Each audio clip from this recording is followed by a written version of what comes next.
नमस्कार मित्रांनो, पवार गावरान पोल्ट्री फार्ममध्ये सगळ्यांचं स्वागत आहे. तुम्ही बघू शकतात की आपण जे आहेत ते अंडे देण्याच्या कक्षामध्ये आलेलो आहेत.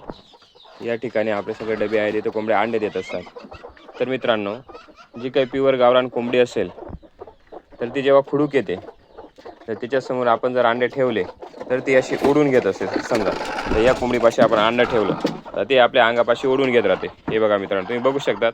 आता ती कोंबडी आपल्या उराशी अंडे घेते. हे बघा, ही समोरची कोंबडी ओढते. हे बघा, बघू शकतात तुम्ही. यालाच खरी गावरान कोंबडी म्हणत असतात मित्रांनो. हे बघा, आता तिथं ती सरकणारी जागा आहे म्हणून ते अंडे जास्त सरकत आहे. आता ती कोंबडी अंड्यावरती बसून जाईल मित्रांनो आणि त्याला ऊब देईल. हीच खरी गावरान कोंबड्याची खासियत असते मित्रांनो. हे बघा, बसली मी कोंबडी अंड्यावरती. प्युअर गावरान कोंबडी जी असते ती दुरूनही अंडे आपल्याकडे ओढून आणते.